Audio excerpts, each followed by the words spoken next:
नमस्कार, मैं रचना शर्मा और चढ़ती कला टाइम टीवी देख रहे सभी दर्शकों का स्वागत करती हूं। आप देख रहे हैं हरियाणा के विशेष समाचार। हरियाणा के मुख्यमंत्री मनोहर लाल करनाल पहुंचे। उनका हेलीकॉप्टर अनाज मंडी में लैंड हुआ। इस दौरान प्रशासनिक अधिकारियों और स्थानीय नेताओं ने उनका स्वागत किया। बताया जा रहा है कि गृह मंत्री अमित शाह 14 फरवरी को करनाल के मधुबन में आएंगे। उनके बाद शाह एग्रो मॉल का भी उद्घाटन करेंगे और उसी की तैयारियों का जायजा लेने के लिए सीएम मनोहर लाल यहां पहुंचे। आने वाली 14 तारीख को गृह मंत्री अमित शाह इस एग्रो मॉल का उद्घाटन करेंगे। यह एग्रो मॉल हरियाणा प्रदेश की सबसे बड़ी उपलब्धि है, क्योंकि जब पिछले साल से पहली बार हरियाणा प्रदेश के अंदर बासमती धान की परचेज को शुरू किया गया था तो 20,000 टन का एक्सपोर्ट किया गया था और इस साल के अंदर बासमती धान की पूरे हरियाणा प्रदेश की खरीद करने की उन्होंने बात कही है। अमित शाह जी एक प्रकार के सरकारी कार्यक्रम में आ रहे हैं। एक कार्यक्रम होम डिपार्टमेंट का है। हरियाणा पुलिस को कलर मिला है, केवल 11-12 राज्यों को ही अपना कलर मिला हुआ है, तो हरियाणा राज्य को अपना पुलिस को कलर मिला है। वो कलर भेंट करने के लिए गृह मंत्री जी स्वयं आएंगे। इसी प्रकार का वो चूंकि सहकारिता मंत्री हैं, तो सहकारिता का भी एक कार्यक्रम वहां रखा गया है। 2 इस प्रकार के सारे सरकारी कार्यक्रम होंगे जिसका अंदर हुआ है।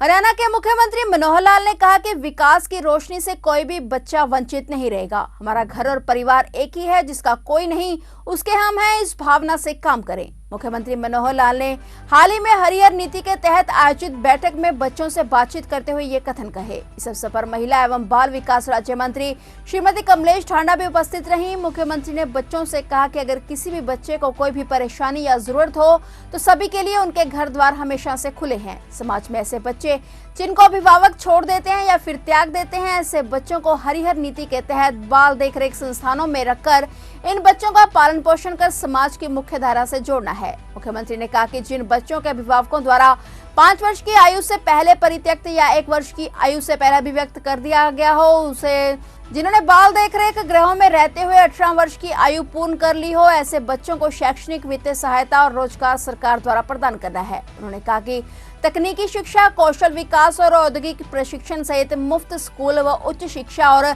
25 वर्ष की आयु तक या शादी के बाद तक देखभाल, पुनर्वास और वित्तीय सहायता या शादी जो भी पहले हो। इसके अलावा पात्र लाभार्थियों को देखभाल के बाद रहने की व्यवस्था के लिए भी 8,000 रुपए प्रति माह दिया जाता है। उन्होंने कहा कि हरियाणा राज्य में घर खरीदने के लिए एक मुश्त ब्याज मुक्त सुविधा दी जा रही है और इस नीति के तहत बच्चों को अनुकंपा के आधार पर नौकरी और आर्थिक रूप से कमजोर वर्ग का दर्जा प्रदान कर रही है। वहीं इस अवसर पर बच्चों ने मुख्यमंत्री को स्मृति चिन्ह भेंट किया और मुख्यमंत्री ने भी सभी बच्चों को सम्मानित किया।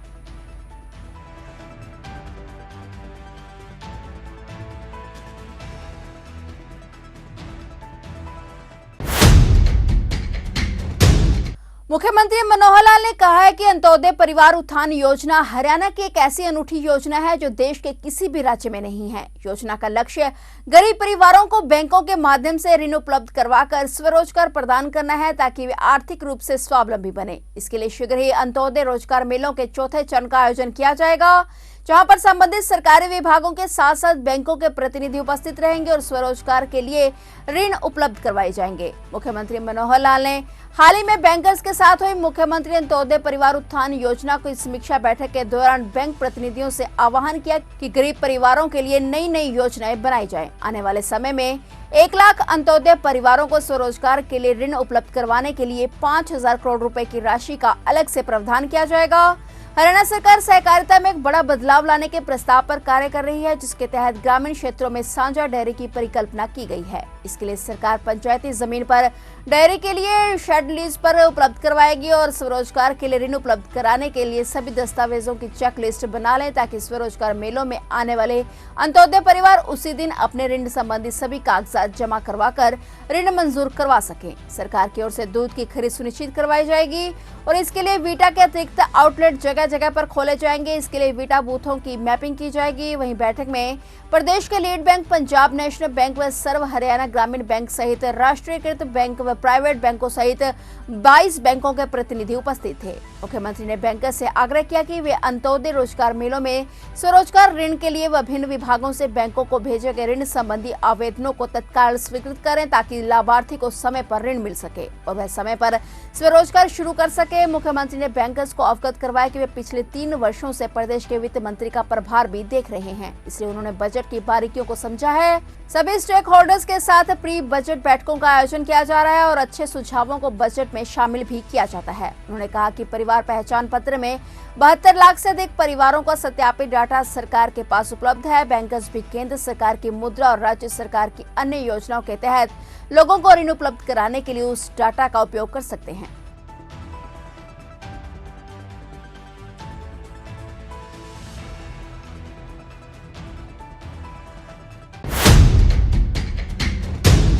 हरियाणा के मुख्यमंत्री मनोहर लाल ने नई दिल्ली में हाल ही में ऑडियो कॉन्फ्रेंसिंग के माध्यम से नई बीपीएल कार्ड धारकों से सीधा संवाद किया। इस दौरान लाभार्थियों ने मुख्यमंत्री का धन्यवाद करते हुए कहा कि हरियाणा सरकार ने बीपीएल कार्ड बनाकर गरीब परिवारों का कल्याण किया है। अब इन परिवारों को सरकार की सभी योजनाओं का सीधा लाभ मिल पाएगा। सीएम मनोहर लाल ने कहा कि प्रदेश सरकार अंत्योदय परिवारों को मुख्यधारा में लाने के लिए अनेक योजनाओं को चला रही है, जिनमें रोजगार मुहैया कराने, उनके स्वास्थ्य की देखभाल, अच्छी शिक्षा और आवास की सुविधा आदि शामिल हैं। मुख्यमंत्री ने कहा कि अंत्योदय परिवारों की सुविधा के लिए अब ऑटो मोड पर बीपीएल राशन कार्ड बनाने का काम शुरू हो गया है। आप सब लाभार्थियों के बीपीएल कार्ड भी हाल ही में बने हैं। उन्होंने कहा कि परिवार पहचान पत्र में सत्यापित वार्षिक आय के मापदंड के आधार पर नए बीपीएल परिवारों को जोड़ा गया है। उन परिवारों को ऑनलाइन बीपीएल राशन कार्ड दिए जा रहे हैं जिनकी वार्षिक आय 1,80,000 रुपए तक है। उन्होंने बताया कि प्रदेश के 29 लाख से अधिक परिवारों को नए बीपीएल कार्ड जारी किए गए हैं। सीएम मनोहर लाल ने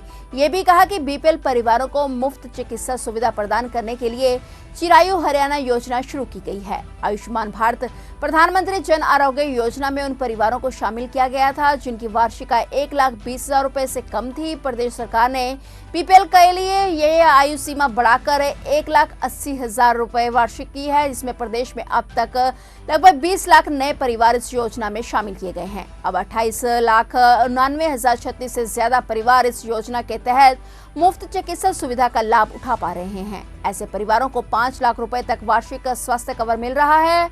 मुख्यमंत्री ने कहा कि प्रदेश सरकार गरीब परिवारों को आर्थिक रूप से स्वावलंबी बनाने के लिए उन्हें रोजगार के अवसर के साथ साथ स्वरोजगार अपनाने के लिए प्रोत्साहित कर रही है। अंत्योदय परिवार रोजगार संबंधी योजनाओं का आर्थिक लाभ उठा सकें, इसकी जानकारी देने के लिए समय समय पर प्रदेश सरकार अंत्योदय परिवार उत्थान मेलों का आयोजन कर रही है। अब तक प्रदेश में 3 चरणों में 861 अंत्योदय मेलों का आयोजन किया जा चुका है। उन्होंने कहा कि चौथे चरण की शुरुआत जल्दी की जाएगी ताकि अंत्योदय परिवारों को योजनाओं का सीधा लाभ दिया जा सके। उन्होंने कहा कि सरकारी नौकरियों में भी जरूरतमंद परिवारों को वरीयता दी जा रही है। ऐसे परिवारों के उम्मीदवारों को 5 अतिरिक्त अंक देने का प्रावधान किया गया है। अंत्योदय परिवारों के उत्थान के लिए मुख्यमंत्री अंत्योदय परिवार उत्थान योजना चलाई जा रही है। इस योजना के अंतर्गत अब तक 30,000 परिवारों को मदद उपलब्ध करवाई गई है। सीएम ने कहा कि इस योजना के माध्यम से गरीब परिवारों की वार्षिक आय को कम से कम 1,80,000 रुपए तक करने का बीड़ा उठाया गया है। ऐसे परिवारों को स्वरोजगार शुरू करने के लिए भी प्रेरित किया जा रहा है और कौशल विकास के माध्यम से उन्हें प्रशिक्षण देकर अपना कार्य शुरू करने में सक्षम बनाया जा रहा है।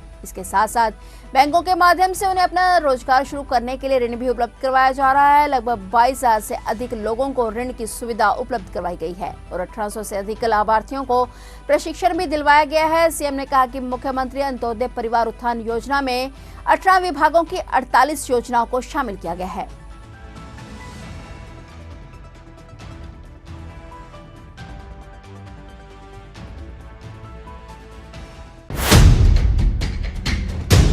मुख्यमंत्री मनोहर लाल ने अधिकारियों को निर्देश दिए हैं कि परिवार पहचान पत्र से संबंधित आंकड़ों को सत्यापित करने के बजाय उनकी आधिकारिक पुष्टि करने पर ध्यान दिया जाना चाहिए। प्रदेश के हर परिवार के हर एक सदस्य, खासकर वृद्धों, दिव्यांगों और बच्चों से संबंधित आंकड़ों की पक्के तौर पर पुष्टि की जाए। दरअसल मुख्यमंत्री मनोहर लाल ने अपने निवास स्थान पर संत कबीर कुटीर पर नागरिक संसाधन सूचना विभाग की समीक्षा बैठक की अध्यक्षता की। इस दौरान मुख्यमंत्री ने अधिकारियों को निर्देश दिए कि परिवार पहचान पत्र से संबंधित आंकड़ों को सत्यापित करने के बजाय उनका आधिकारिक पुष्टि करने पर ध्यान दिया जाना चाहिए। प्रदेश के हर परिवार के हर एक सदस्य, खासकर वृद्धों, दिव्यांगों और बच्चों से संबंधित आंकड़ों की पक्के तौर पर पुष्टि की जाए। मुख्यमंत्री ने कहा कि प्रदेश में वृद्धों की जरूरतों के साथ साथ उनके अभिरुचियों, प्रतिभा, शौक और रुझान से संबंधित जानकारियों पर कार्य किया जाना चाहिए। प्रदेश में 60 वर्ष से ऊपर के हर वरिष्ठ नागरिक की देखरेख सरकार की जिम्मेदारी है और सरकार इसे बखूबी निभाएगी। अधिकारी नागरिक संसाधन सूचना विभाग की व्यवस्था को और अधिक तर्कसंगत बनाने के लिए कार्य करें। मुख्यमंत्री ने अधिकारियों को बच्चों से संबंधित डाटा जैसे क्रैच में जाने वाले बच्चे, आंगनवाड़ी जाने वाले बच्चे और स्कूल जाने वाले बच्चों से संबंधित जानकारियां भी संकलित करने के निर्देश दिए।